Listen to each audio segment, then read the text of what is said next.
It's time for us to get love right, folks. And so we invite you to check out the King and Queen of Hearts.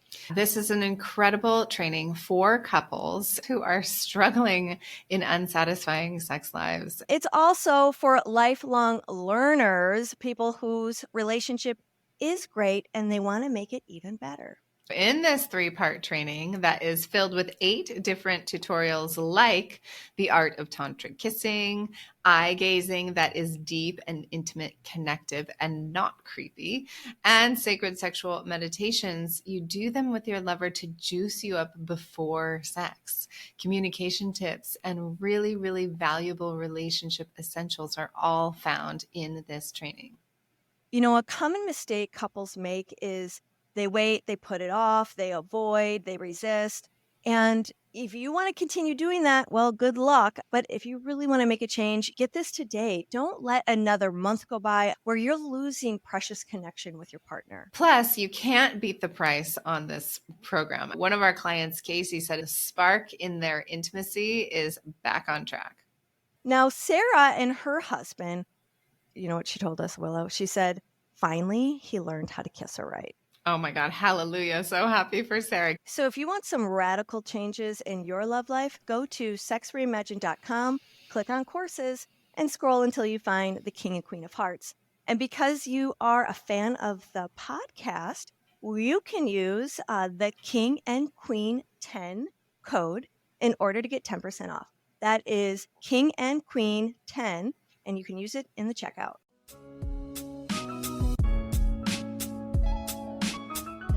Welcome to the show, the Sex Reimagined podcast. Did you know we have a fan club hotline? All you have to do is click on the link. It's right there in the show notes. And you can leave us your thoughts. You can send us a message. We get it as a text. But here's the thing. We aren't able to reply directly to you. And we love to reply directly to you. So leave your email address so that we can send you a reply if you had a question, as an example. But we really want to thank you personally for leaving us a fan mail comment. So I want to give a shout out to Rachel. Rachel, thank you so much for listening to the show. I am Leah Piper, your co-host for the Sex Reimagined podcast, and I'm with my co-host, Dr. Willow Brown. And today we had the pleasure of speaking to G.S. Youngblood, who's the author of The Masculine in Relationship and The Art of Embodiment for Men. So he helps men really find what it means for them to stand in the masculine within relationships, especially within relationships to women, to the feminine. And it's just a really powerful, he has a whole blueprint that you're going to love to learn about. He's got it really mapped out very well and very curated and powerful, the way that he's helping men move from the old paradigm of what we've always sort of known masculinity to be into creating a new paradigm that works in the modern world. Yeah. So tune in, turn on, and fall in love with G.S. Youngblood. Welcome to the Sex Reimagined podcast, where sex is shame-free and pleasure-forward. Let's get into the show. Welcome, G.S. Youngblood, to the show. So happy to have you. Yeah, thank you very much for having me on, ladies. Yeah, we're so excited to drop in with you today. I think there's so few role models for the masculine in the world right now. And so I was just having this conversation last night. It's like, is it harder to be a woman in the world right now or a man? It's a toss up. It just depends. I feel like so many men are like, I'm trying to hold the masculine. I'm trying to hold it all together, the family. And it's very stressful. Their adrenals are as shot as the women that I work with. So we're just thrilled that you're with us. Can't wait to dive in with you. And you've got sort of a roadmap to offer our audience. So we're excited to hear about that. I like what you said because, if I just look at my clients as a slice of the world population of men, most of them are very good men. They just don't know what to do. They're actually confused. And then in their confusion, they don't act very relationally. And then what they find is that their partner just gets increasingly more stressed about the lack of relationality between them. So there's a common dynamic out there among these men. Mm-hmm. You know, you've written 2 books, The Masculine in Relationship and then The Art of Embodiment. Which one came first, and which one do you think is important to establish when you're working with men first? Yeah.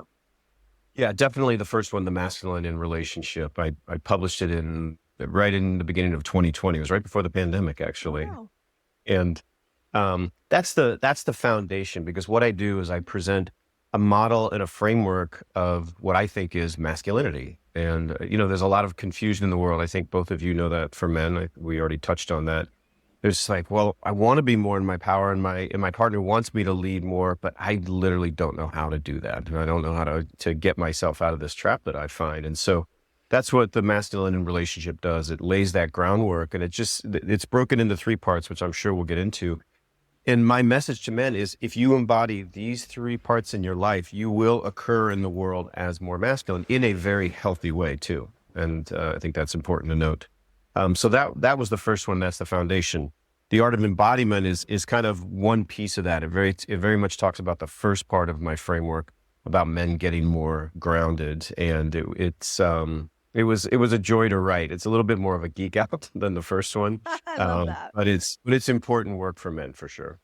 So can you tell us, like, in your work and in your opinion, in your experience with working for so long with men, like, what are some of the transformations you see men go through inside of themselves when they learn how to be more in that masculine role while being in relationship to the feminine? Yeah, I think the archetype of the guy that comes to me is there's a lot of anxiety in his system, and so he's just all jacked up all the time. So he's very reactive, and then the more he's reactive, the more upset she gets, because she doesn't feel heard and seen, and then she gets amped up, and then he gets more scared, and it really, it's hitting his nervous system, it's hitting his childhood wounds and everything. So one of the first things I work on, and one of the things that I really love to hear, is that they're really benefiting from the embodiment work that we do. And so what they're finding is just like their nervous system is just coming down ever so slightly. And even 20% more settled nervous system is a lot of extra space. And then with that more settled nervous system, they're a little bit more here now in the moment. So if they're relating with their partner, they're just a little bit more here now with what's actually happening, rather than reacting to this imagined threat that their nervous system sees. So when I have a guy, this is my answer to your question.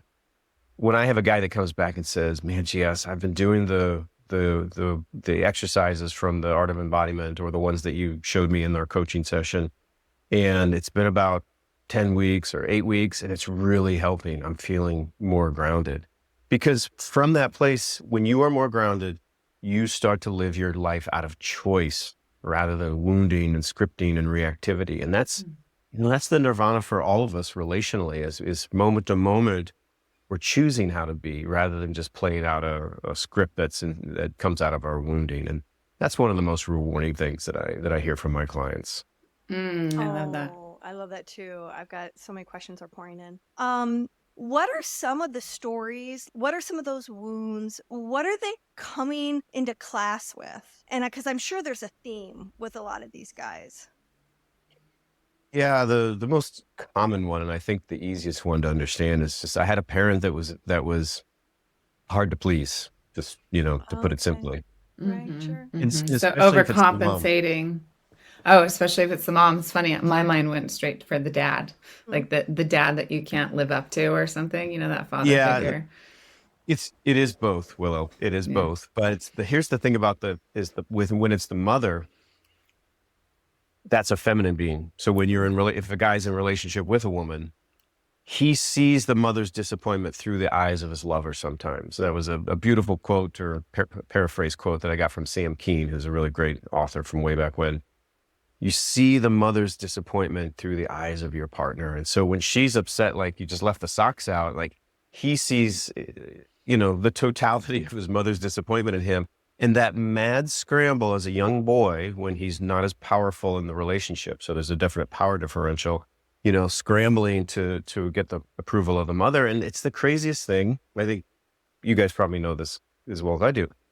That power imbalance from childhood just somehow gets magically transported into your adult life. And even though it's so silly, objectively it's so silly, you still feel that unspoken power imbalance sometimes, not all the time, but sometimes, but particularly in moments of relational stress. And then from that place, that's where guys they go wacky. And what I mean by wacky is we get defensive. That's our number one defense, because it's like, I can't tolerate this disappointment from my lover / kind of my mother as well.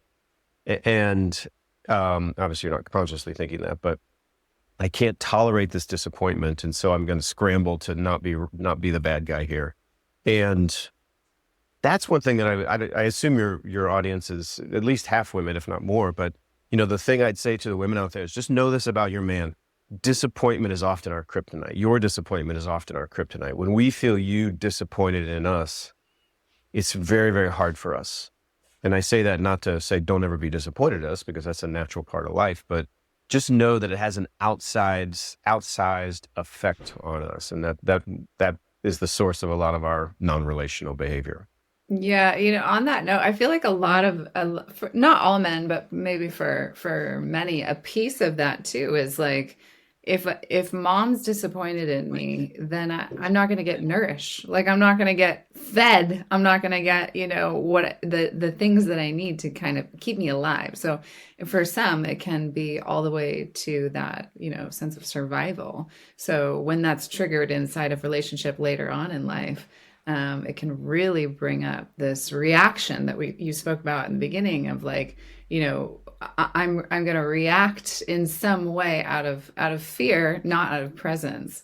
So, this word samskara is one that I like to toss around. And it's basically like they're bringing those imprints of the past into that present moment and then acting from those, exactly what you were just explaining earlier. And so if someone is listening right now, and they find themselves sort of crippled when they experience that disappointment, and they really are familiar with what you're talking about, what are some of the steps that help them do a pivot? What's the appropriate way to respond? Yeah, like if they catch themselves in that moment, what do they do to shift? Yeah, but it starts with the catching. That's the hard part. Yeah, right. Yeah. I know I sound like a broken record, and in fact I am. They got to get their nervous system grounded first before they do anything. Yeah. You could have all the cool techniques that you want, but they all escape you when you're all fired. When she's all fired up and you're stressed, they fly right out of your mind.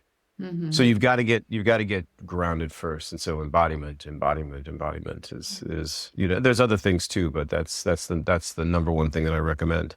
I guess I'll just say it. And then, for guys, if you haven't done any trauma work and you do have trauma in your past, go do the trauma work, EMDR and neurofeedback. And I think talk therapy is good, but it's still talk, it's still cognitive.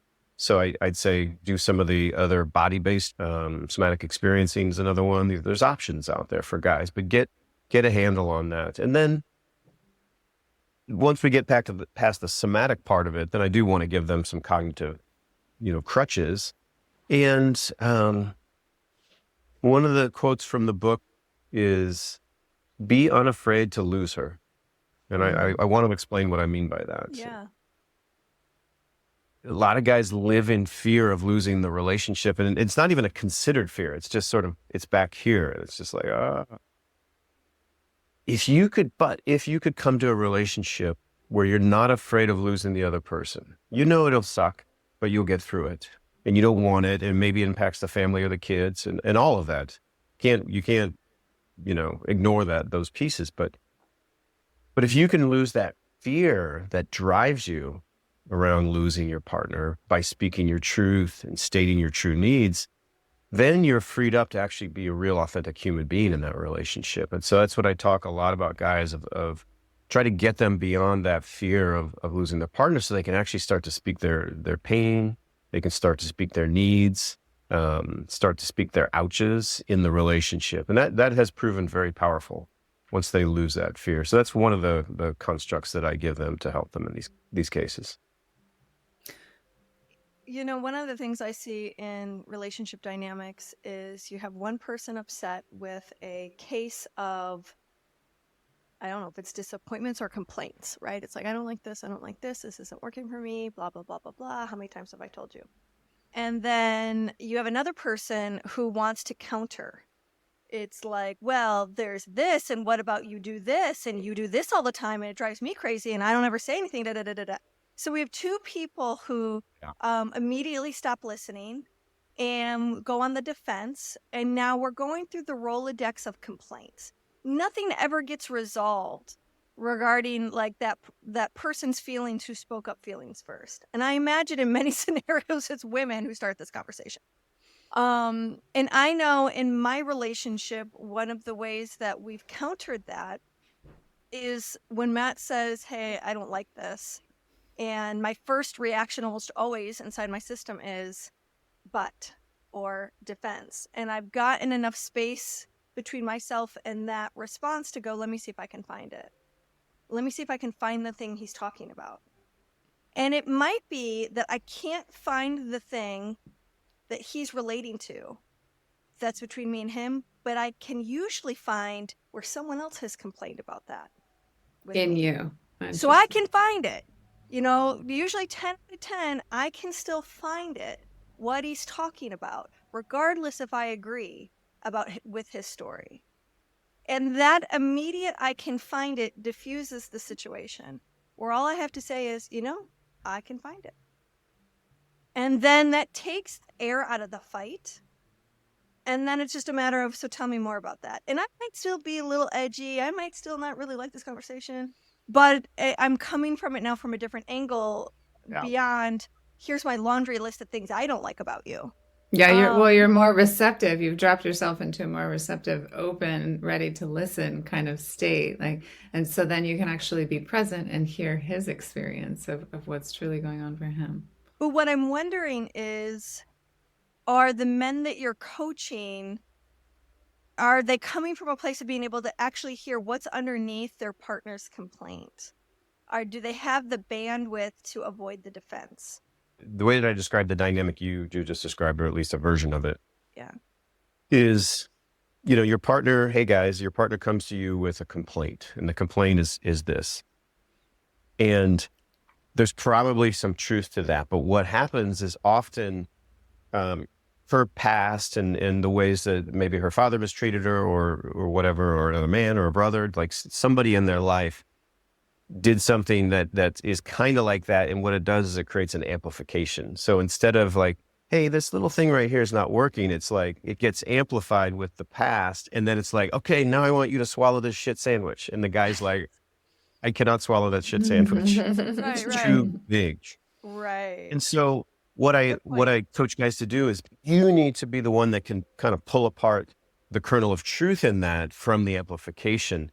Own the kernel of truth. The minute you do that, and this I think ties into what you were saying, Leah, the minute you own that little kernel of truth, all this will just kind of go away. It'll deflate really quickly. But the problem is guys see the whole thing. They're like, I'm not swallowing that. That's not all me. That's not my truth. Right. Yeah. So if I feel like that's an opportunity too for men in that moment to like really step into their masculinity and feel their own sovereignty in that moment of like, okay, that is not what's happening and that is not what's true. I mean, I've actually witnessed men who I'm like, where is the man in that man? And it's not until that moment that I can see them standing in their sovereignty around. Oh, that's interesting. Because I really wasn't seeing, I was looking at this going, I don't really see this as a gender perspective. I see this as everybody does this perspective. Because half the time, and I think this is something men especially do, is they have waited and they have waited and they have let it roll off their shoulders how many times before they even bother giving a voice to something that's been annoying. Like they'll just endure it until they can't endure it anymore. And then it can kind of come out with a punch. And even then, a lot of men I know are actually, that comes out pretty gently. I think women bring the punches more than men. So I'm sort of noticing, like, I bet Matt doesn't bring something up to me until 3 years later that it's been stewing inside him. Because he just doesn't want the fight. Well, he does run that enduring pattern pretty heavily too. Yeah. So maybe that's just him. But so that's interesting. I'm just, commenting on your comment, Willow. GS, what do you have to say about this? You correctly identified that we handle things differently, and we're speaking of stereotypes, obviously, but so just speaking to that, you're a guy, when you feel something, you feel it big, and it comes outward. And then when we feel something, we crunch it down and we turn it inward. And then therein lies the difference. We can both be really generous. Like, I want to coach men. And of course, for me, I want to aspire to this in my own life. I want to be big enough that I'm bigger than I call it the father wound. I just refer to it as that. I want to be bigger than the father wound. I want to be so big and so wise that I see the kernel of truth and I can own it. And I can see this part that is more of her history. Could be a history that includes me or doesn't include me. So it's both. But I can hold that with her and have a lot of generosity and compassion to know that that's my baby hurting. And I know it comes out at me, but I'm wise enough to know that it's not really about me, or at least not fully about me. There's a piece that could be about me. So that's what I want guys to be. It's bigger than the father wound and so lovingly generous that they can help her hold that wound. And I think in general, that's something that builds a lot of loyalty in your partner when they start holding your freak out. Absolutely. Ding, Yeah. ding, ding. I think you're naming something so dramatically healing. My most healing relationships with men have been with men who can do that, who can look at me from across the room when I'm completely melting down and losing my shit, and see my pain, and see it looks like fury from out here, but right here it's so much pain and anguish. And when they can just recognize, like, wow, you're really hurting, and I know that, like, whatever this is, it's not you. It's a collection of your conditioning that's right here at the moment, and I love it, and you, and the essence of you. And I'm sorry you're hurting this much. And it's like, it completely shocks my system. And no, I'm ready for that hug where if it had come with more judgment and recrimination of my behavior and how intolerable my behavior is, then it just continued to escalate. And that hug, I would push away that hug so far away from me. But when they meet me with some of that unconditional love and they see behind the mask of fury, boy, does that like cut down on so much drama. I repair so much faster. I'm not then like whipping myself with shame because, oh my God, I've done it again. I've blasted the room. And then I notice over time, I'm actually not going into the chaos like I did 10 years ago every month. Now it's like every other year. And it's so profound what you're talking about that I really just wanted to punctuate that with my own experience. I'm curious, GS, like, obviously a man has to be resourced. He has to be like, educated. He needs to drop into his nervous system, find that sense of presence in order to be able to do what Leah's talking about, what you guys are talking about. But I'm curious, like, if men who have children, specifically daughters, are more easily resourced to be able to do this than men who don't have children at all. Let's take a quick break. Hey guys, what would it be like if you could last 10 times longer when you're having sex? We are going to teach you how to gain massive confidence as a lover, all without performance anxiety, gimmicks, or prescription. This course is perfect for you if you've ever been mortified by a sexual encounter that ended way too early. Or if you've ever avoided intimacy out of fear that you won't last as long as your lover desires. Or maybe you long to give your partner multiple orgasms but can't last long enough to make that a reality. Well, good news, we've got your back. And it's in our course, Last 10 Times Longer. Go to sexreimagined.com/last-10x-longer. And for all of our favorite listeners out there, we are giving you a discount, 20% off, y'all. Just put in podcast 20, all caps, podcast 20, to get your 20% off of this phenomenal course that you're going to want to review more than once. The link is in the show notes. We cannot wait to see you inside this course. Plus, don't forget, we always got tons of bonuses. See you there. It's hard for me to speak for anybody else. I have a daughter. She's my middle child, and definitely helped me know the feminine more. Blessed middle child. I always attract men with daughters for some reason, and I can see that difference in them too. So I'm just interesting. Curious what your take is with all the men that you've worked with over the years. I mean, I don't know if you guys have kids or not, but childhood definitely, it makes you be more open and empathetic and being able to sit with the craziness of a child melting down. And definitely, yeah, I can speak from experience there. But I did want to mention one quote from the book that really speaks to what Leah was just saying. Was there's a quote that I really like. It says, "Hear the pain, not the blame." Ding ding. You know, see, you're gonna get, you know, there's a pain there, and then and unfortunately sometimes it gets injected with some blaming and shaming. It's just natural. We don't like it, but it's natural. But if you can see past that, see past the blame to the pain, you're gonna be. The phrase I use, I'm like, guys, you're gonna be uniquely attractive to your woman if you can do that. Yeah. Yes. Yes. And how does a man's attraction change for his partner? Or does it change when he starts to do this work, healing some of his own stuff, changing his perspective on how to hold this relationship? It can be profound. One of the things I say in the book is, guys, stop trying to change her. You change yourself, your way of being will create a shift in her. She won't even know it. And so that's what's happening is the guys are showing up different. And if they don't talk about it too much, I always coach my guys, don't talk about our coaching. Don't try to get a gold star because you did the coaching. Just do it. Just live it. And then, you know, he shows up different and suddenly she's nicer to him. And she's open to sexuality. It's and weird like, how that works, isn't it? It's crazy. Well, because Yeah.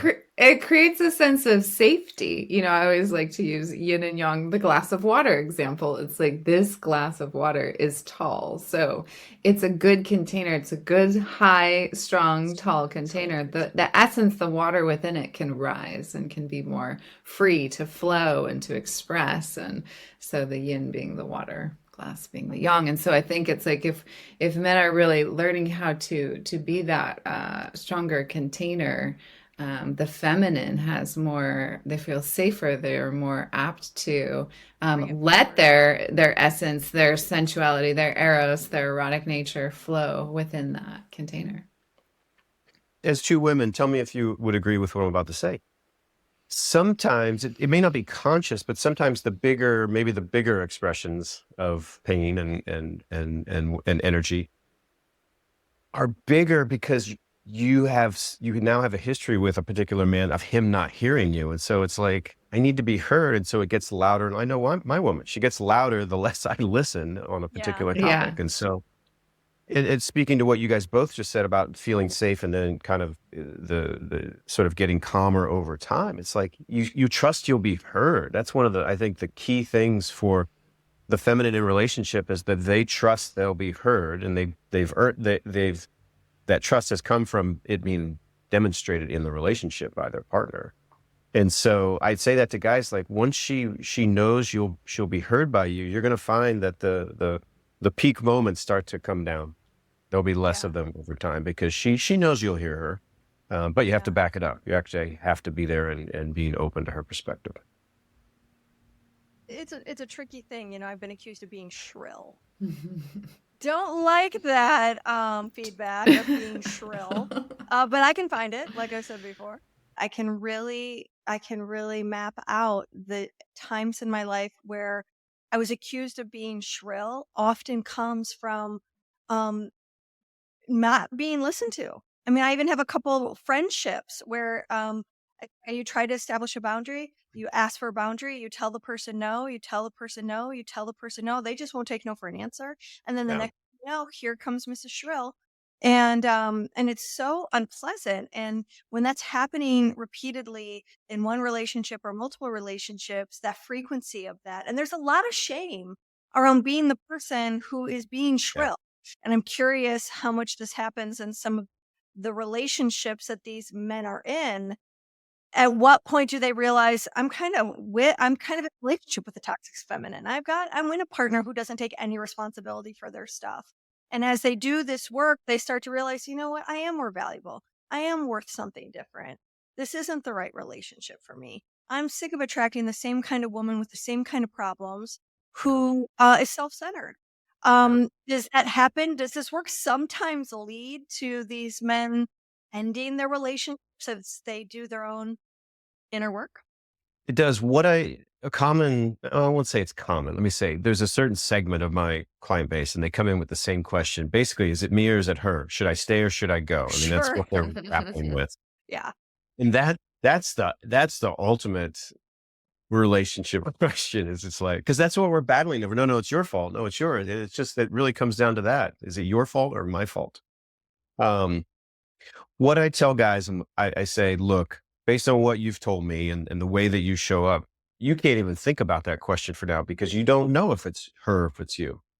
Your way of being is going to create those conditions. So I'm pretty sure you're playing some part in this. So I say, look, live the blueprint. So the framework in my book is called the Masculine Blueprint. So I just say, live the blueprint for 6 months. Really, let's do our work together. That's why you came to me, and live it for 6 months without demanding that she change or be different or fix her shit or anything like that. Then see what happens. And if at the end of that, she's just, not open to you, nothing you do really opens her, then you start to have that conversation. But you have to, you just don't know if it's her or if it's you until you really bring it for some extended period of time. And then you have a lot more information to then make that decision. Yeah. I want to hear about this blueprint. Can you give us an overview? Let's dive into the blueprint. Sure. Yeah. Let me just say why the blueprint. And so the blueprint is my offering to the world. Hey, this is what I think the masculine is. And this is a hotly debated topic. What is masculine? And lots of rancor in the world about that because some people equate masculinity with toxic masculinity. And, we've got to pull those things apart. So for me, it's like, what is masculine? And 14 years ago, I got divorced and I was pretty emasculated at that point because I just gave up all my needs and wants to try to keep the peace, to keep her happy. And little did I know that was actually part of the problem to begin with. Right. But I couldn't find any resources out there. So I said, I'm going to create my own formula for what it is a healthy masculine. That also fits in the modern world. We are not in the 1950s, obviously. So we're not trying to roll back the clock like an Andrew Tate and kind of whatever he's out there trying to do. That boat has sailed. Yeah. Yeah. It's something that's like, we live in a Me Too world. So if the framework doesn't work there. So the blueprint is not, it's about your own sovereignty, but it's not about impinging on anybody else's sovereignty or needs or their own power. And so I break it down into 3 elements. And the first is respond versus react. And this is about getting grounded. And you've heard me talk about this at the beginning of our conversation. Getting your nervous system grounded. And there's this is about a man with that grounded nervous system. There's a quality of stillness to him. There's a quality of choicefulness to him. And it all starts with him having a lot of inner clarity about what he wants and needs and his boundaries. Attunement to his partner so he knows what her needs, wants, and boundaries are. I mean, attunement is a big part of what we're trying to do here. And so that inner clarity leads to the second part of the blueprint, which I should have introduced, but the second part of the blueprint, which is around leadership. And I call it provide structure. And so that's where you bring this inner clarity and then bring it out into the world as structure and direction and decisiveness and qualities like that. So that's the second part of the blueprint, provide structure. And then the third part of the blueprint is create safety. And this is a lot about creating emotional safety and connection with your partner. And I'm telling guys all the time, if she doesn't feel emotionally connected with you, you're screwed because everything's going to be harder. And so building that emotional connection with her and creating safety for her makes everything easier. And it's the thing that guys are not that good at. So there's a lot of fertile ground there for working with men around how to build more safety and connection with their partner. So respond versus react, provide structure, create safety. That's the 3-part blueprint. Okay. So this piece around establishing emotional connection, what are some of the things men can do to establish that if it feels like it's weak in their partnership? Emotional connection is, it's surprisingly straightforward. It's harder to do, but I think it's straightforward to understand some of the elements of it. Number one, receive her state cleanly. And I think we've talked about this a lot. If she's all fired up, how much can you hold space for the emotions? And I think everybody gets that. And so I teach guys, how can you interpret her way of being when she's fired up? How can you feel into it? How can you, skillfully do the Aikido to really handle the big emotions, but also be there? And so we go into like, how do I actually do that? We all know we need to do it. Everybody knows that. It's like, Right. okay, but how do I do it? So that's one. Two is getting her world. This is powerful. Men having curiosity about their woman. I think most women would tell you they know their man better than their man knows them. Mm. That And is so, very commonly heard. Yes. yeah.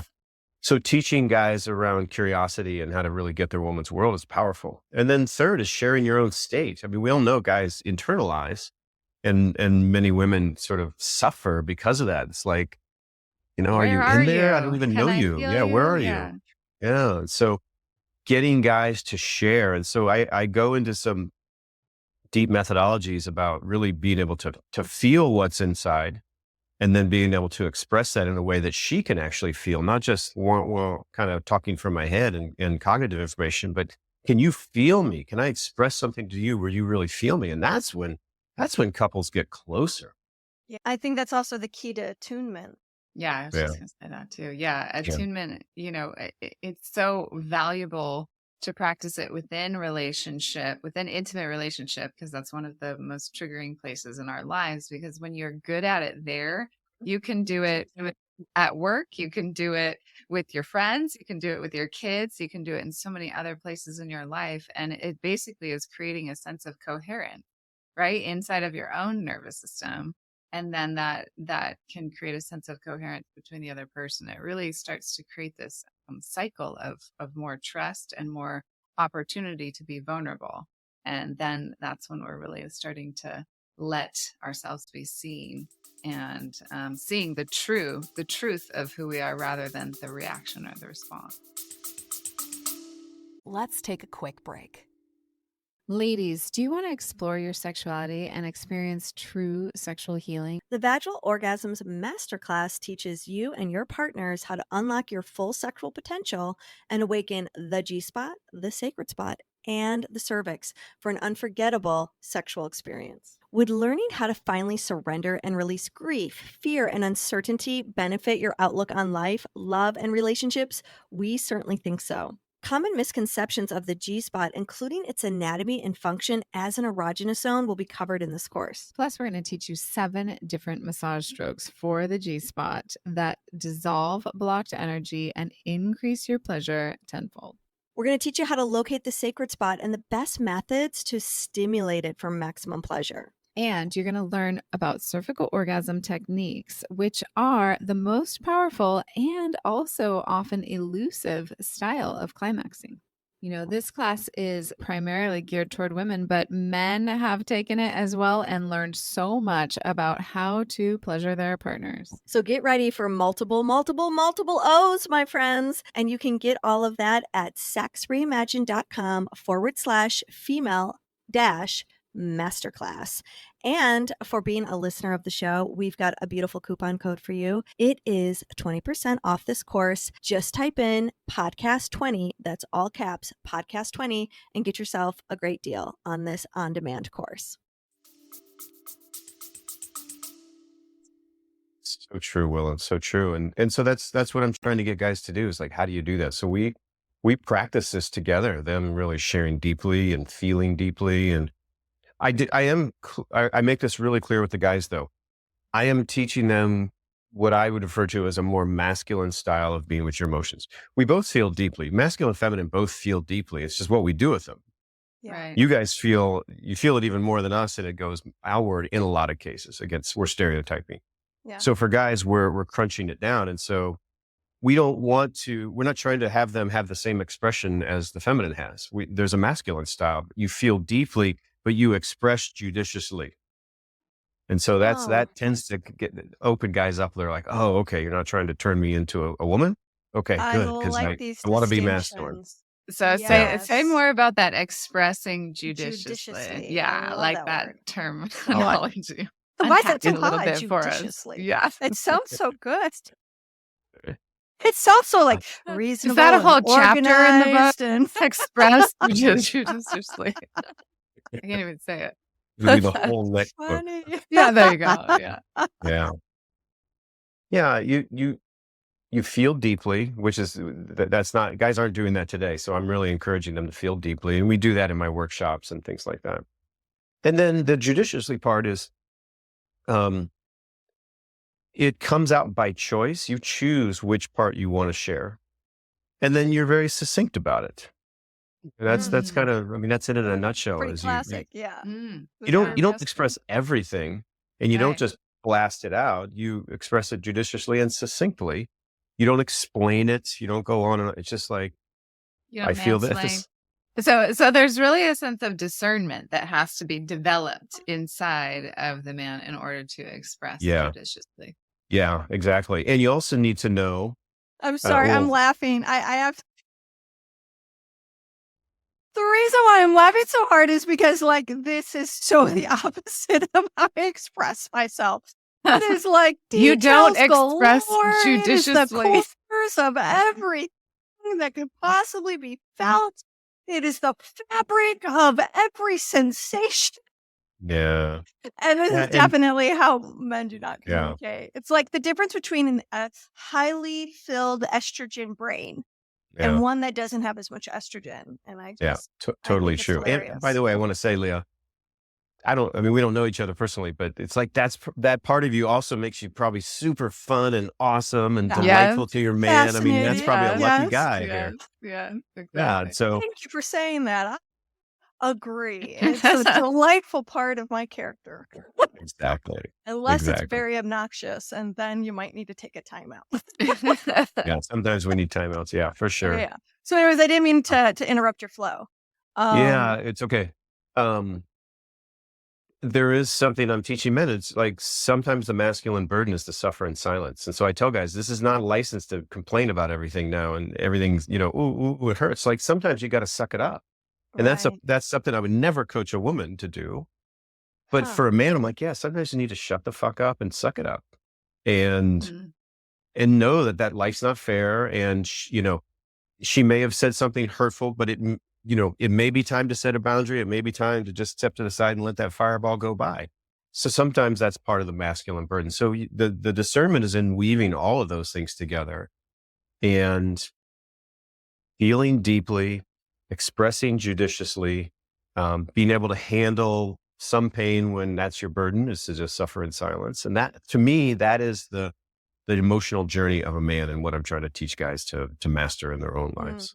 That's really As you interesting. were talking about that, I was kind of thinking about a scenario with some clients I was working with where, she was having an emotion, she was having an issue, she was stuck on this thing, and she kept trying to express it and explain it to him, and he kept trying to override with his own explanation. Well, this is why I'm doing that, and this is the reason, and here's how you should feel about it, and all these kinds of things. And she just looked at him and she was like, nothing you just said changes the way that I feel, and I feel like that's an indicator that men can look for is like, has her emotion, has her feeling shifted? That Oh. means you have successfully, judiciously done your piece, But I It's, imagine that also feels very impotent for him to feel like, okay, I get you still have this problem, and I've been so reasonable in my explanation. totally. I've hoped that I've made sense of this for you now. Why do you still feel stuck? And they Yeah. still feel stuck, and they must feel impotent after that. Where does he go from there when she's It's a not good question. influenceable in Yeah. those moments? Yeah. I say if it's clear that things aren't changing or she's not influenceable, the word you used, it means that you're coming at it from here. You're not even talking Okay. the same language. You might as well just yell French at her. Then she doesn't know French because that's how much Right. it's going to make sense to her. And so I'm like, I like she that. doesn't want you to tell her why she shouldn't feel the way she feels. She wants you to feel it with her Yeah. and feel Okay. joined in what Attuned. she's feeling. Yeah. Yeah. Yeah. If you do that, Mr. Client, Yeah. Yeah. Great answer. I'm guessing you'll be more successful. And so that's usually what it is she just can't feel you feeling her. Right. That's powerful. Yeah. Right. I think also the other thing you were saying about trying to understand her world is really trying to understand her. And everybody wants to be understood. There's an innate human desire to be gotten. And you may not agree on the past, you may not agree about a situation, but when you're understood, it makes the fact that you don't agree on it okay because you get each other. And that allows for a little bit more of a peaceful setting down of the issue until something changes. True. What you said was just it's like one piece of a whole collection of relational skills that we all need. But again, my target audience being men, I'll say men really need, because it just makes things so much better. When you feel gotten, when you feel felt, when you feel understood, like just everything just goes better. And so Yeah. it's so important for guys to have these relational skills. Yeah, because you feel like now you're in partnership. You're not at war with each other. Now, instead of facing the problem by facing off with each other, you can at least start to face the problem head on Mhm. this way instead of this way. And Yeah. for the audience who's listening, I'm pointing my hands to each other, where when we're in partnership, we're both facing the problem instead of facing each other. And, I struggle to remember to do that when faced with obstacles. It's a good reminder. One of the things I wanted to bring up before the close of this interview is your take on sort of that darker, primal, yummy masculine that has gotten a real bad rap. But I feel like for a lot of women, boy, would they open more sexually if they received more of this like darker masculine. And it's pretty controversial, I think, especially hot off the heels of the Me Too movement. I think a lot of people are confused by that. I think a lot of women are confused that they may want that. Maybe in denial of that. It's like the reason why they're hungry, but they don't know how to get fed is because they actually want to be ravished. They want kind of a bossy guy in the bedroom. We want many of us, especially those who are more lean against the hyper feminine side of the equation, want to bottom, want to surrender, want some of those power dynamics, want their hair pulled, want that like bend me over and take me. So I'm using a lot of words to describe part of what I'm attracted to and some of that darker masculine energy. I don't know if you would use the same language. So I wanted to ask you about that. What does that mean to you and what you work with? It's it's so funny that you brought that up. Literally just a couple of days ago, I announced my workshop in October on this guy. I call it leading in the bedroom, but I really call it the dark energy workshop. Cool. And we have a whole workshop on bringing dark energy. So yeah, I'm with you. It's confounding. It's confounding.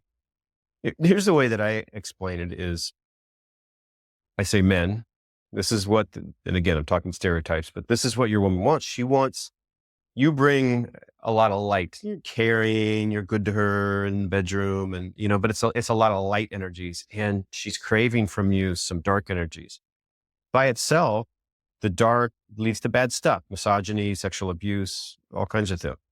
The light by itself gets boring because it's nice, but it's nice. Yeah. And so I'm saying, guys, she wants you to bring the dark and the light. It's that governed by the heart.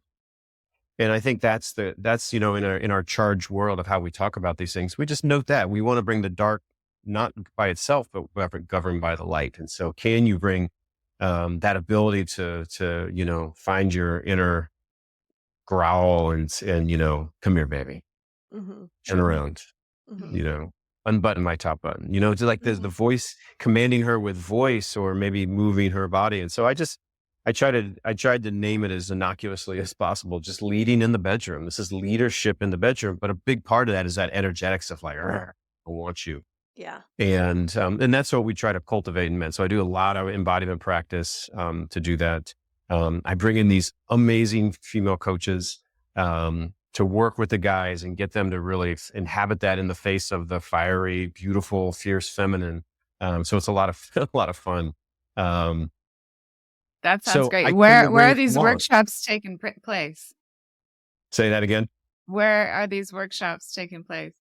Yeah, in Santa Cruz, California, which is just south of San Oh, we Francisco. both lived in Santa Cruz. Willow still I live does. there now. Yeah.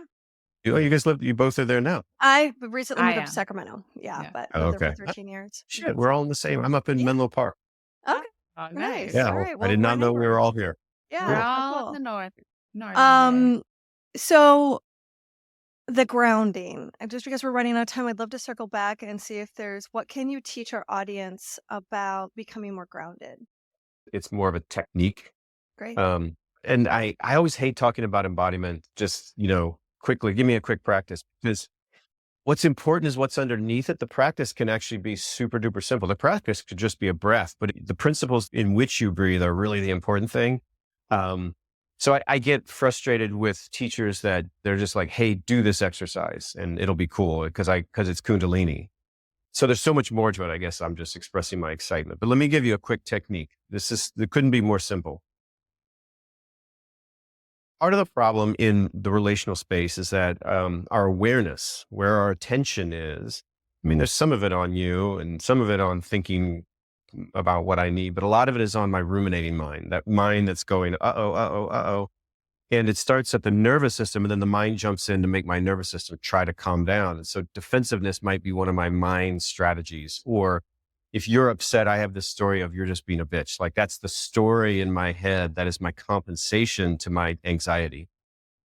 And so our awareness is on the thinking mind. Well, what if we could just kind of wrestle some of that awareness away from that thinking, defensive, compensatory mind, put it somewhere else? Well, let's put it into the bodily sensations. So let's just say I'm in front of you and we're having an argument that's anxiety producing for me in some ways. One of the things I'll coach guys to do is, let's say the two people are standing, is don't zone out, but take some of your awareness and just send it down to your feet and feel your weight on the ground. So even while, X% of your attention is still with me because we're relating, we're having a debate or a discussion or an argument, but just feel your weight on the ground. So you guys can do it, even though you're not standing, just do it on your butt, which is in the chair or whatever you're sitting in. And you can still see me, you can hear me, but can you just feel your weight on your butt at the same time? What you would find, I would just say, I guarantee this would be the case.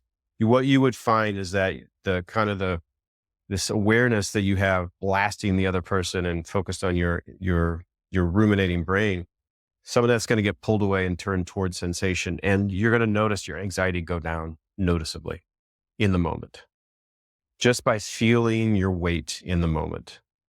Just feel it. There's no epiphany. You're not picturing, you're not thinking about your weight or your feet or your butt. You're just feeling that sensation of weight while you're with the other person.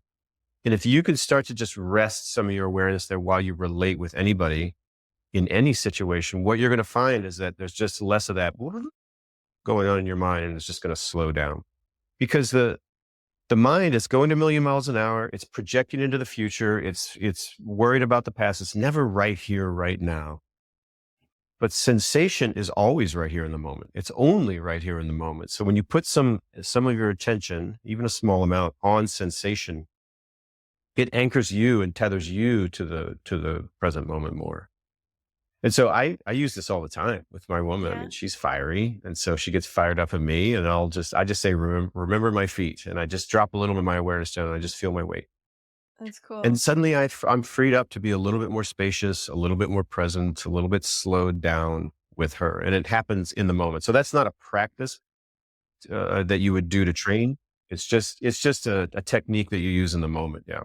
So that's one piece of embodiment, using the bodily sensations as an object of your awareness, and then all the goodness flows from there. I love that. It Yeah. brought to presence to me just like being in a relationship with the gravitational pull of the earth and just feeling anchored and supported and like, yeah. Each one of our senses, yeah, we're earthlings. Each one of our senses are doorways to presence. So that sense of sensation in your body, auditory sensation, being able to smell, taste, see. GS, there's like a buzzword called the good guy, right? It's like, is that what it is? No more Mr. Good Guy. That's a book. Nice guy. The nice guy, right? It's the nice guy. Anything you want to say about what that is in our culture? Because I imagine you have a lot of nice guys who are looking for the help. Yeah, definitely. Yeah. Nice guy.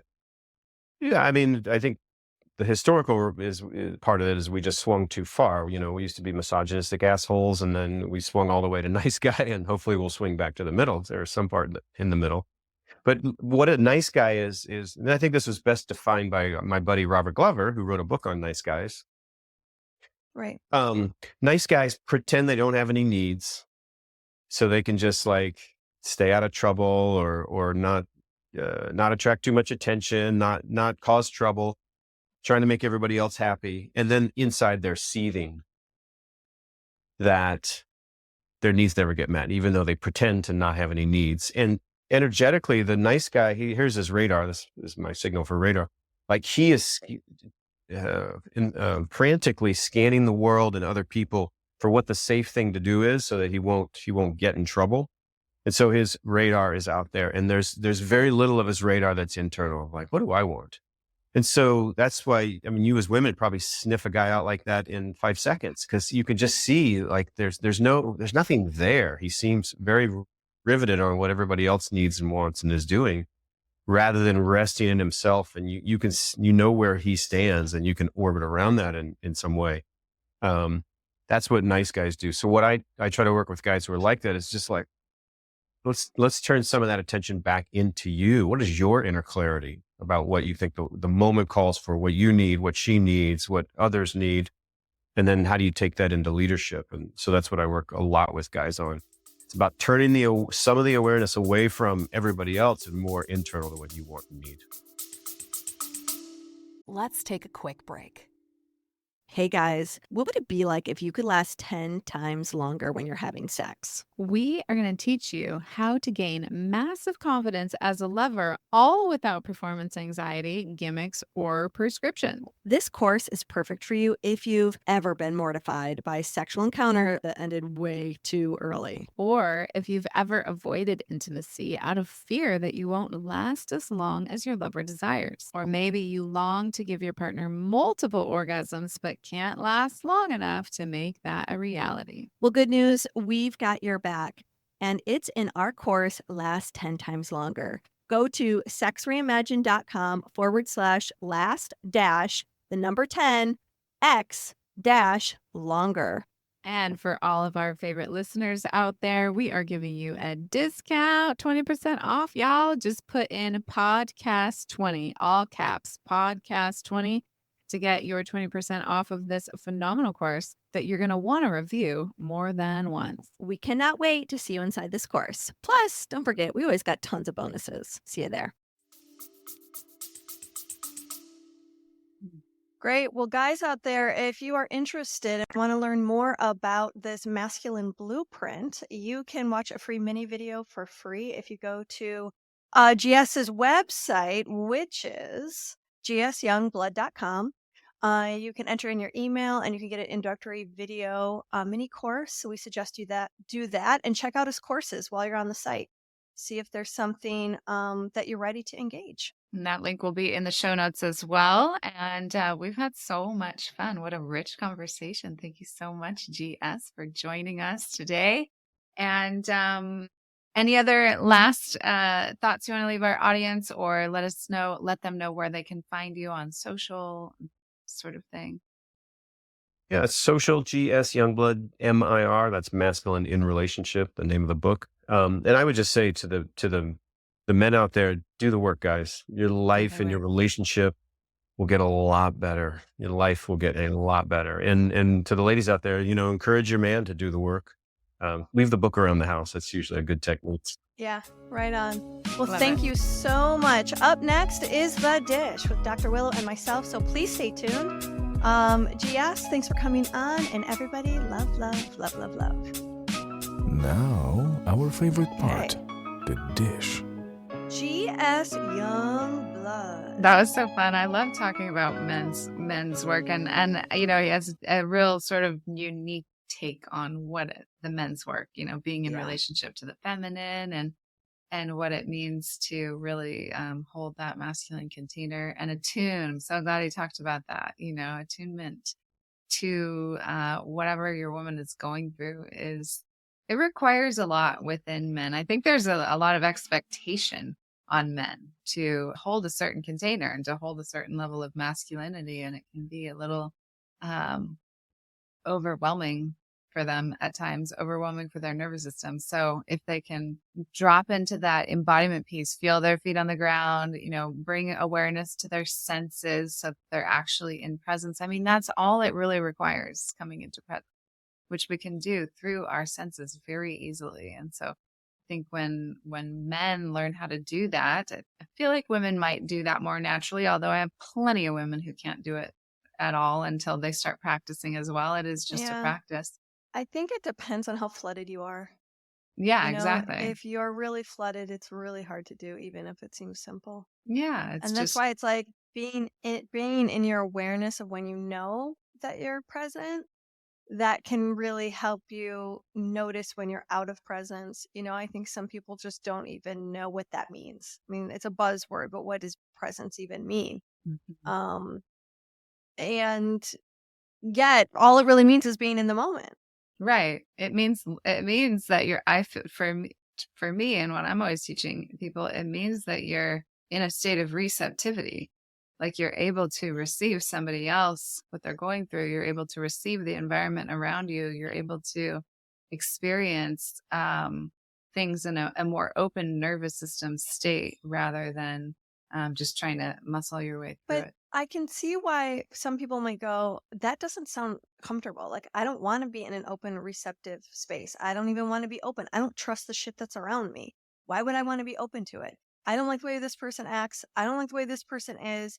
And the world is dangerous out there. I mean, I'm hearing women's voices right now, not really men's voices, of Mhm. just going like, that sounds foolish and dangerous. Mm. I'm not going to just be in an open state. There are too many like fucked up people out there, Yeah. like there are people who just like refuse, like the idea of being in an open state and just receiving people sounds like dangerous advice. Well, I think it depends on, your environment and where you are in the world and your ability to trust yourself with I think so too. environment and with I think also situation. like it really kind of shows to me, that points out when someone reacts that way, kind of points out, well, there's your work right there. Yeah. Because what you're doing is you're blocking yourself from a lot of goodness if what Yeah. you're afraid of is all the badness. Right. And the world is actually a much kinder place than what you project. And the Yeah. chances are, is you come by that naturally. Something growing up was dangerous. Yeah. Somebody Exactly. taught you that other people can't be trusted. Yeah. And so you might have some really good reasons to believe that because Yeah. you've been dealt some A hard pain. hand. Yeah. And that's the opportunity for growth, for evolution, for change. And so I think you have to pause. That's one of the big things I love to impart to people is pause, pause long enough to be in that moment of like triggered reaction. I can't be in receptivity right now because I don't feel safe and I Yeah. don't trust myself and I don't trust this Yeah, situation. and I don't want to take in your anger, and I don't want to take in Yeah. your abuse, and I don't want to take in your upset. Yeah. Yeah. So pause long enough to catch what you've created around you, what environment is happening in the moment that you're in, and then pause long enough to get yourself out of it to a place where you can open. And Yeah. it is 'cause a journey. It's not something that happens in a day. It's something that you do over time. No, and I want to name two distinctions with what you're saying, because one is like there's a difference between being receptive and being open. I think if you can start with being open, it means you're open to being curious, to understand the environment around you. Love that. And That's a when great you can be distinction. open and you're standing back and you're taking in, maybe that would be receiving, and you're observing rather what's in your environment and what's open and what's happening, then you can have discernment for what you want to be receptive to. Yeah, exactly. And so if your first step is just to be open and to be Mhm. curious, you can see, wow, like my partner is really upset. They're really hurting right now. Well, I really want to understand what's happening for them. And then you allow yourself to sort of receive from your heart what has them aching. Then you can be in empathy. Then there's your opportunity for attunement. You're Yeah. really recognizing that something important's happening here and you Yeah. can get underneath them. Yeah. And that's- maybe what's important in that moment is to kind of close out the energy that's around you so you can really focus on them and they can feel safe continuing to open. Mhm. So if you're having a hard time being receptive, maybe try getting open. Another distinction. I love this. Let's just keep refining and defining Yeah. this, because I think like even receptivity, it doesn't mean that you're necessarily taking in other people's stuff. But can't you see like when the word receive? Yes. Yeah. Words get so, there's so Yeah, much connotation to each word, but it doesn't Right. have to mean that. It just means that you're meeting the moment with presence. Yeah. Right. And there's that word again where this all started. Yeah. It's like what just trying to define and like help people viscerally understand what it means to be present. And it's like when we're even this word acceptance, acceptance is medicine of the heart. Discernment is medicine of the heart. These small intestine and heart, how they're paired together in Chinese medicine. It's like this relationship that when we have a sense of acceptance, okay, this is what's happening. I don't necessarily like what's happening. It's not the environment I want to be in, but let me accept it, meet it where it's at, so that I can actually make a shift that is sustainable, discern from that place, and make different choices. Yeah. One of the things that I try to give my clients is to imagine that instead of having like a protective wall around them to try to stay safe in the world, that they think of like that they have that they're wrapped in a cell, that they have this protective bubble Membrane. around them, but it's a Yes. healthy cell. It knows Mhm. and can recognize healthy nutrients. It can recognize good energy. It can recognize blessings and important things that they want to be attending to. It allows those things in. And a healthy cell also knows how to block out disease and pollution and other things that are toxic. It's a healthy cell, and that cell becomes healthier and healthier the more we put our attention on it. It's not a wall. If you were to build a wall of protection, you're basically building a prison. No one can get in, and guess what? You can't get out. I know. And so, like, don't go building walls. Don't go building these walls of protection. It's okay to want to be protective. That's what healthy cells do. They protect you, but they can take good things in. And so when you bring awareness to like, yeah, I can be open and I can be receptive and I can still be protected at the same time. It's not an either or, it's an and. And the more attention you put on these things being healthy inside of you, guess what? The more healthy you are, because that's what you're putting your attention on. If you're putting attention on all the threats out there, guess what? All you're going to see are threats. Yeah. And you're going to bypass all the things that are there waiting for you to embrace that are really beautiful. Yeah. One of the things, back to GS, I really liked him talking about this distinction with men getting in touch with themselves and their own emotions, but doing it from the masculine. Mhm. If your model has been watching women do it and that doesn't attract you, Mhm. no kidding. Yeah, like let's Yeah. validate that. Like understandable. You don't have to do it the way women are modeling it. You can Yeah. find how you do it, and you taking that step will have women opening to you Yeah. and So really valuable. wanting to show up in How he's better ways. guiding women and guiding men and teaching them to find their own path within it, because we have such different brains and such different chemicals running through our bodies, and we need to find different ways of finding this path to attunement, alignment, Yeah, openness. and I love that he has that practice with each other. Yeah. It's like let's as just men get together and watch how other men do it. Yeah. And I'm sure they fall into a lot of really beautiful, deep vulnerability. I That's bet really they do. precious I would love to be a behold. fly on the wall in one of Yeah. his workshops. Wouldn't that be fun? Yeah, and I really love having men on the show who are doing this work. We had Freddie Sentel Alex Weaver, we Mishka. had Alex Mishka and Leonard Yes. Lau Yep. and Damien. Oh, yes. And now GS. And if you know someone who's doing really great work in this space, we'd love to have them on the show. Send them our way. Yep. All right, y'all. All right. Have a beautiful day. Much love. Or night or morning. Love, love, You love, love, too. love. Thanks for tuning in. This episode was hosted by Tantric Sex Master Coach and Positive Psychology Facilitator Leah Piper, as well as by Chinese and Functional Medicine Doctor and Taoist Sexology Teacher Dr. Willow Brown. Don't forget, your comments, likes, subscribes, and suggestions matter. Let's realize this new world together.